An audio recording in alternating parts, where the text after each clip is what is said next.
अरहन्ताणम् नमो अरहन्ताणम् नमो अरहन्ताणम्। जब सूक्ष्म तत्व जानने होते हैं, सबसे पहले कायोत्सर्ग करना होता है।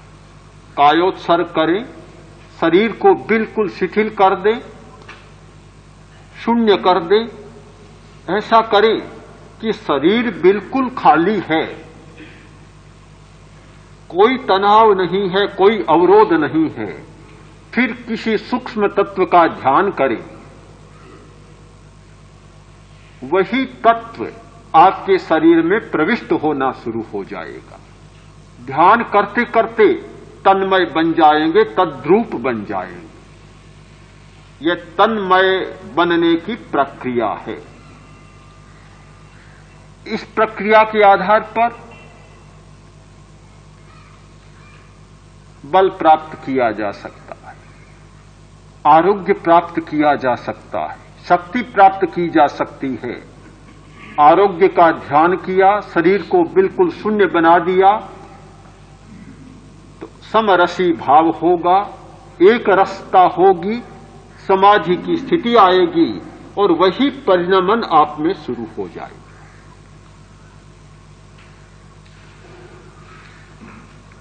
वनस्पति के जीवों के साथ कुछ वैज्ञानिकों ने संपर्क स्थापित किया, इतना तादात्म्य स्थापित कर लिया कि पौधे में क्या संवेदन हो रहा है उसे जान लिया, उसे पकड़ लिया। संवेदन का इतना तार जुड़ गया कि वहां होने वाली प्रतिक्रिया अपने में प्रतिक्रिया शुरू हो गई, अपनी प्रतिक्रिया पौधे में शुरू हो गई। तो यह शून्यीकरण की प्रक्रिया है, इससे आरोपण हो सकता है। मनोविज्ञान का एक प्रश्न है, यह आत्मा की वस्तुस्थिति नहीं। इस पद्धति से आत्मा की सच्चाई को नहीं जाना जा सकता, यह आरोपण है। यह एक मानसिक प्रक्रिया है, मानसिक प्रक्षेपण है कि जिस प्रकार की मानसिक कल्पना हमने ली, वह कल्पना एकाग्रता के कारण पुष्ट होते होते हमारे सामने हो जाएगी। यह मात्र मानसिक क्रिया है, इससे आत्मा का कोई पता नहीं चल सकता। प्रश्न बहुत सत्य है, यथार्थ है, यथार्थ है प्रश्न।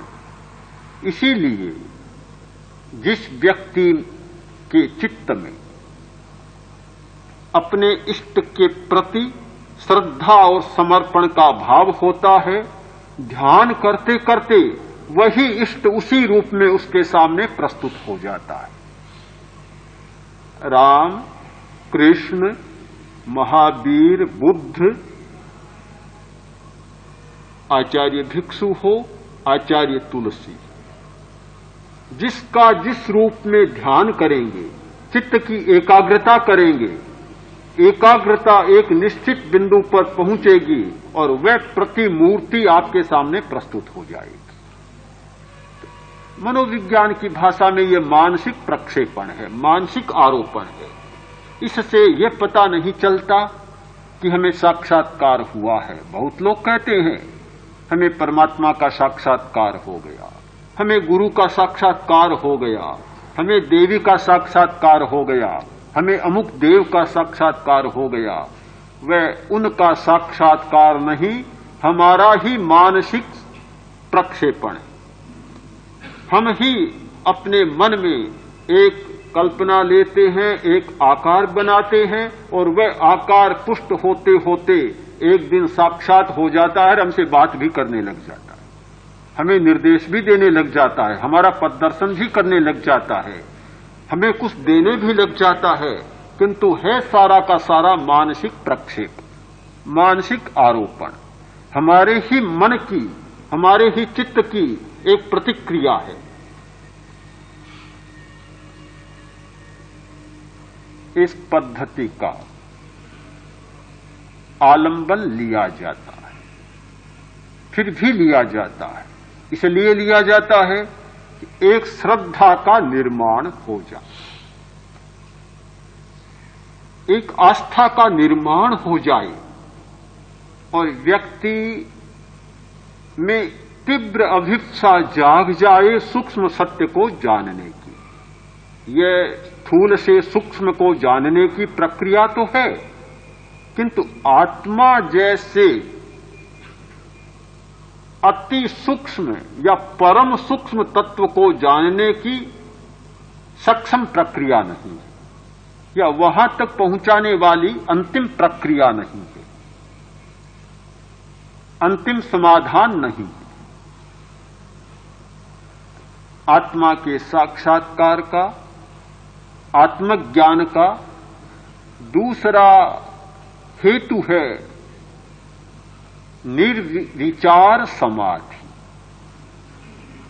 हमारी समाधि जब विकल्प से शून्य होती है, विचार से शून्य होती है, चिंतन से शून्य होती है, वह निर्विचार समाधि की अवस्था है कि जहां वास्तव में चैतन्य का अनुभव किया जा सकता है। निर्विचार अवस्था में न कोई कल्पना होती, न कोई चिंतन होता, न कोई स्मृति होती, न शब्द का आलंबन, न रूप का आलंबन, पदस्थ ध्यान भी नहीं, पिंडस्थ ध्यान भी नहीं, रूपस्थ ध्यान भी नहीं, तीनों नहीं होते, और मानसिक स्तर पर होने वाला रूपातीत ध्यान भी नहीं। ये सब छूट जाते हैं। केवल निर्विकल्प अवस्था, निर्विचार अवस्था, अमन अवस्था, जहां मन बिल्कुल समाप्त, मन समाप्त हो जाता है, उस स्थिति में शुद्ध चैतन्य का अनुभव होता है। उस स्थिति में आत्मा का साक्षात्कार होता है।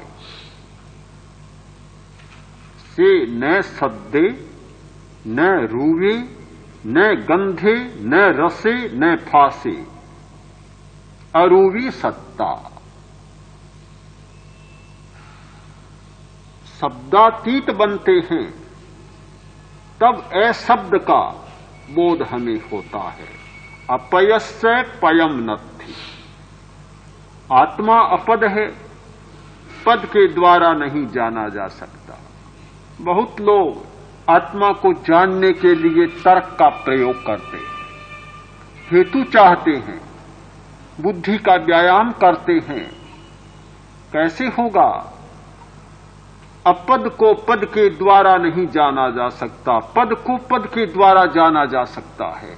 जो अपद है, जिसका शब्द के साथ कोई संपर्क नहीं है, उसको पद के द्वारा आप कैसे जानेंगे?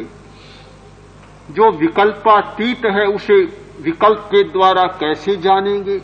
जो विचारातीत है, उसे विचार के द्वारा कैसे जानेंगे?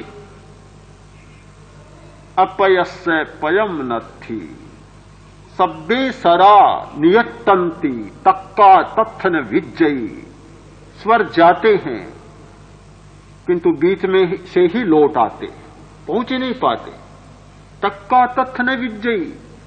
तर्क वहां है ही नहीं, कोई काम का नहीं है वहां तर्क।